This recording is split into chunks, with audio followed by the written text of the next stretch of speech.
For a very brief time period in my life, I was a 911 dispatcher. And I'm going to tell you about my first day as a 911 dispatcher. Absolutely zero. Do you hear me? Zero of what I'm going to say is a fucking exaggeration. And I'm going to cuss. Trigger warning, okay? Because when I tell you that I'll never forget this day for the rest of my life, I dispatched 1 billion years ago. 1 billion years ago, okay? And I have never forgotten my first day. First of all, you're supposed to be in training for 1 jillion months, okay? My first day, the training officer in this little one-horse town that nothing happens in. Nothing happens in here. Nothing happens in this town. Yeah, she called in sick. And I'm like, I hit this button to talk on the radio. Like, I don't know a fucking thing. Okay? Nothing about this dispatch room. There's computer screens everywhere. There's a phone marked 911. I don't know shit about shit at this point. And the chief deputy, who's not a dispatcher, is like, don't worry, I'll be in the next room. If you need help, I'll be in the next room. I didn't know how fucking dumb it was for me to be like, okay, if you're going to be in the next room. I didn't know how fucking stupid it was for me to be like, thank God. In that moment, okay? Because it was the dumbest shit I'd ever thought in my life.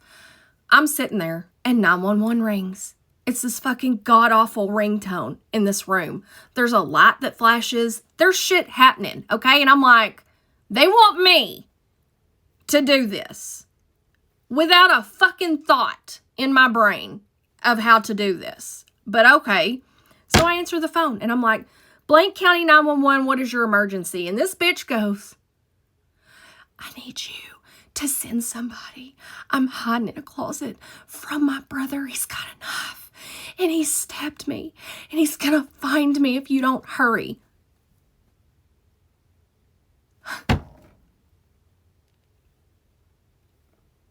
Okay, sure. It's totally fine. There's tears in my eyes. I'm like, this is so fucking my luck. I knew better. God told me to take this fucking job. Now I realize it was Satan and he's fucking laughing. I'm like, where are you? The first thing that they teach you as a dispatcher. And the only fucking thing I knew about dispatching was what I had tried to look for information wise. This is not a time period where you can pop out an iPhone and Google it. Okay. This is a time period where you better have some dial up or something. This is bullshit is what it is. But I'm like, I can't let this bitch die. So, okay, where are you? That's the first thing they teach you. Find out where. If you find out nothing else during the whole call, find out fucking where, right? So I'm like, okay, where are you? And she's like, okay, if you go out east on 67, fuck, bitch, fuck. Is it a right or a left coming out of town? I'm on this call fighting for my fucking life. I'm just like, I don't know where this house is. She's saying to go east on a road, not that road east, go east on a road. I don't know which way is east. I need a right or a left at the McDonald's, honey. Wait, back up. My sister is listening to this radio.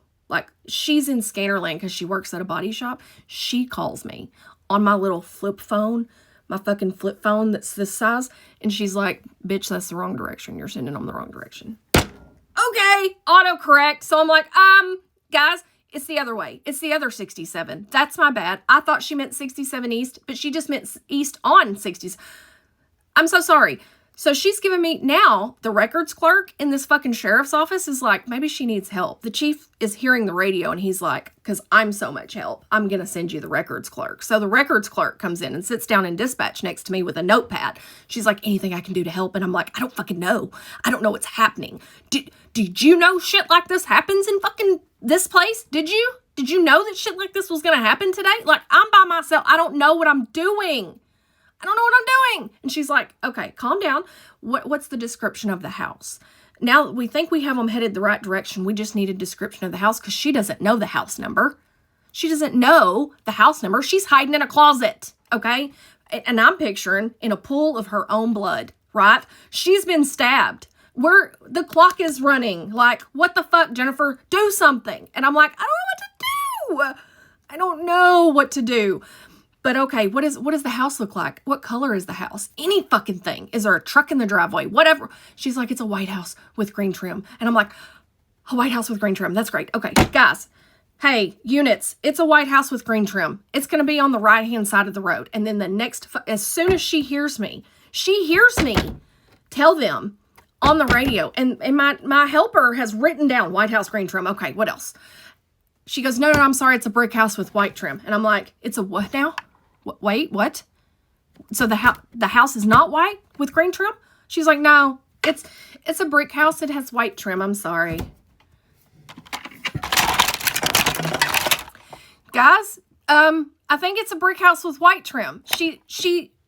The deputy, one of the deputies, he's a dick, by the way. One of the deputies keys up the radio and just goes, County, do we actually have a description? I'm telling you what I'm being told, dude. You come take the call. You're better trained for this than I am. I don't know.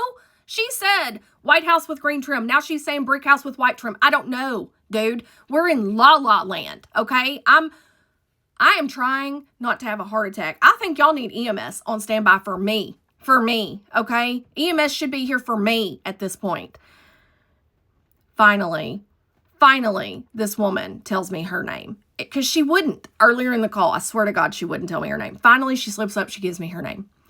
And one of the lovely female deputy working at the time recognizes her name, knows that she's a regular person, okay? They find her.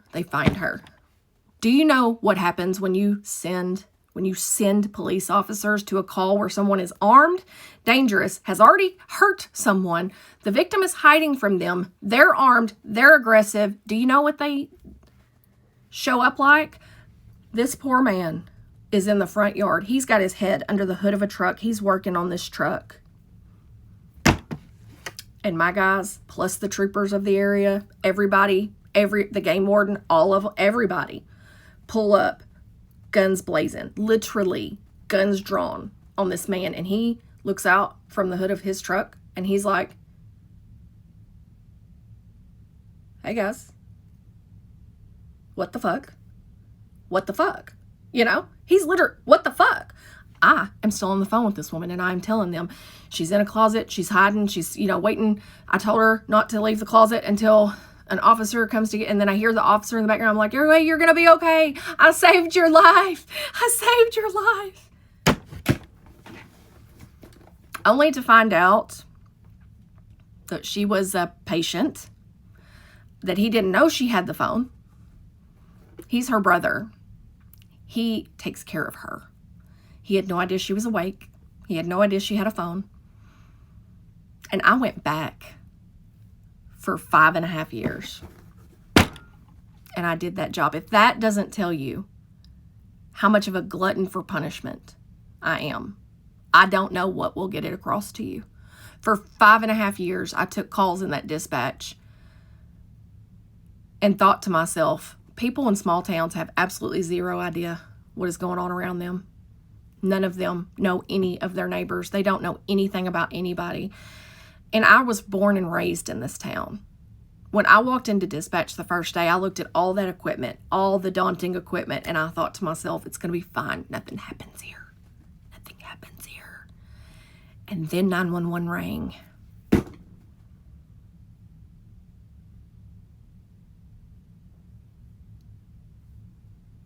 So I'm just going to tell you right now that if I were to tell you just a handful of the calls, some of them are heartbreaking, some of them were hilarious, like the time my poor ex-husband, who still works there, is the lieutenant over patrol, like the time I had to give him a call because a woman was pissed off because her ex-husband was moving out and he tried to take her personal device with him.